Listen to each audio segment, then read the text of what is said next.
देह में अहमता हो जाना, जो हमारी ये देह है ना, इसमें अहमता हो जाना, और ये जो देह है इस देह के नातों में ममता हो जाना, इसी कारण से मनुष्य दुखी है। इसी कारण से तो दुखी है।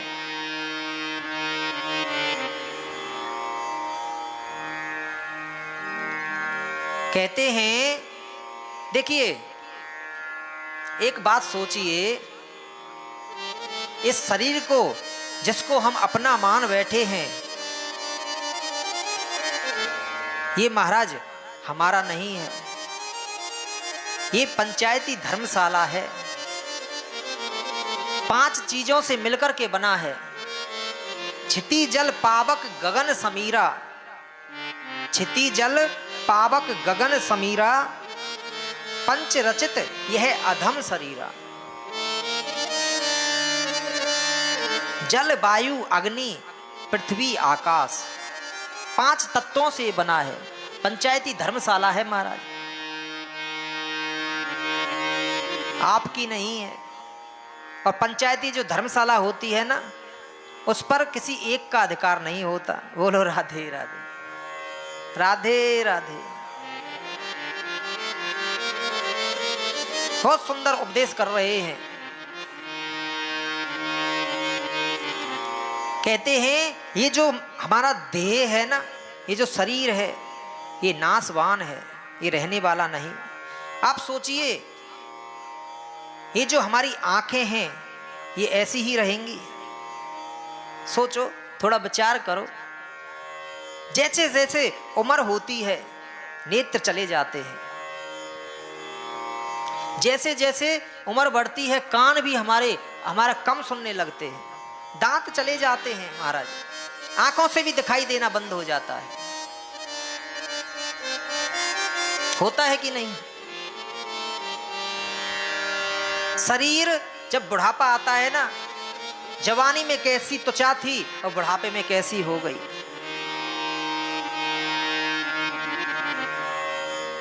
जो हम अपने शरीर को देख के 10 बार दिन में दर्पण देखते हैं ना, बोलो राधे राधे,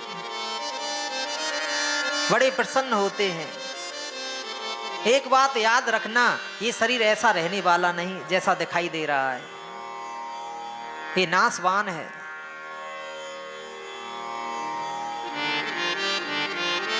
यदि इसमें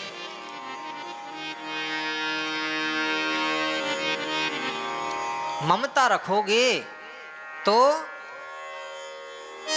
आपको एक दिन दुखी होना पड़ेगा। बोलो राधे राधे, राधे राधे, राधे राधे। जब ये शरीर नाशवान है तो फिर जो इस शरीर से जो संबंध हैं उसमें ममता कैसी? भाई जब ये शरीर ही नहीं रहेगा तो फिर रिश्ते कहां रहेंगे? शरीर है तभी तक तो रिश्ते हैं, शरीर चला गया रिश्ते खत्म।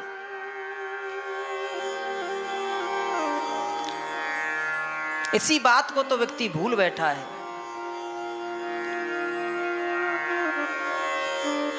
एक पक्षी और पक्षिणी थी। एक दिन क्या हुआ, पक्षी थोड़ा दूर चला गया उड़ते हुए, 2 दिन तक आया नहीं। जब लौट करके आया तो उस पक्षिणी ने कहा, अरे 2 दिन से पता है मेरा समय ऐसे बीता जैसे 2 साल हो गई हो, कितना मुझे कष्ट हुआ, रो रो के मेरा बुरा हाल है, तुम ऐसे छोड़ के चले जाते हो।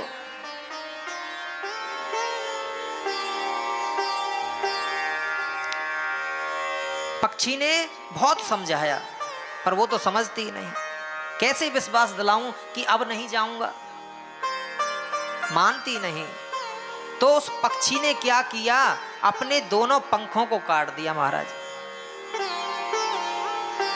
दोनों पंखों को काट दिया।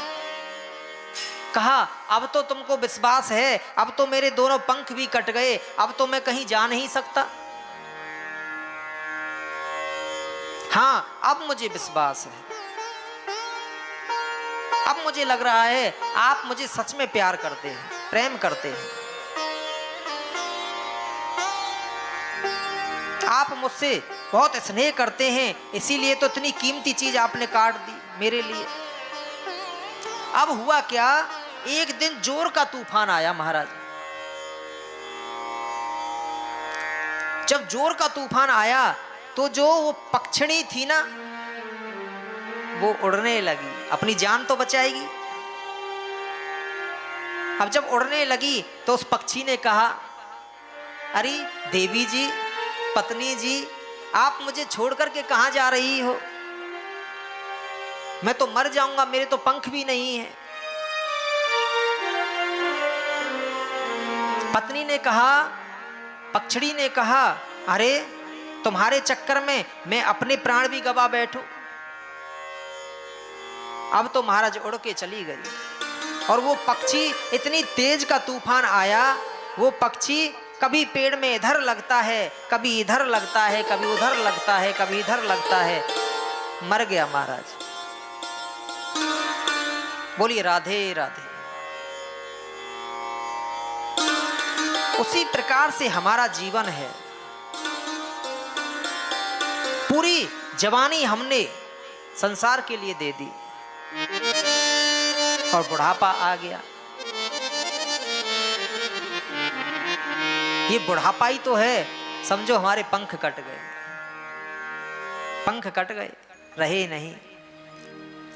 अब कौन साथ दे? बेटा नहीं सुनता, बेटी नहीं सुनती। जिनको इतना प्यार किया, इतना लाड लड़ाया, वो कहते हैं चुप रहो, ज्यादा बोलने की जरूरत नहीं। क्यों हर बार बीच में बोलती हो? चुप नहीं रहा जाता तुमसे?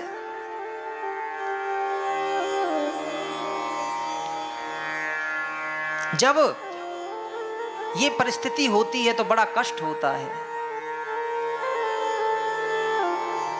सोचते हैं मन में, जिनके लिए हमने पूरा जीवन दे दिया, देखिए ये हमारे साथ में क्या बर्ताव कर रहे हैं। अब कुछ करके भी कर नहीं सकते क्योंकि पंख कट गए, पक्षी की तरह। बोलो राधे राधे। चुप पड़े रहो, सुनते रहो, क्योंकि स्नेह प्रेम का जो बंधन है ना, उसमें हम पूरे जीवन फंसे रहे, छोड़ नहीं पाए। देखिए जो भंवरा होता है ना, वो कमल में आकर के बैठ जाता है, और जब उसका रस लेता रहता है, रात में वो पुष्प बंद हो जाता है, बंद हो जाता है उसमें से। अब वो उसमें से बाहर निकलता नहीं, क्योंकि उससे उसको इतना प्रेम है, इतना स्नेह है, उसमें रस वो सोचता है। देखिए जो भंवरा काट में छेद कर देता है ना महाराज, काट में छेद कर देता है, वो उस कमल के फूल में से छेद करके बाहर नहीं निकल रहा, क्योंकि उससे उसको प्रेम है, स्नेह है। सोच रहा है सुबह जब फूल खिल जाएगा तो निकल के चला जाऊंगा। पर होता क्या है, एक मदमस्त हाथी आता है और उस कमल को अपने मुख में दबा लेता है, और भंवरा भी उसी में मर जाता है। यही स्थिति तो हम प्राणियों की है। बोलो राधे राधे। बोलिए राधे राधे। इसीलिए जीव दुखी है। पिताजी इस संसार से मन को हटाइए और भगवान में मन को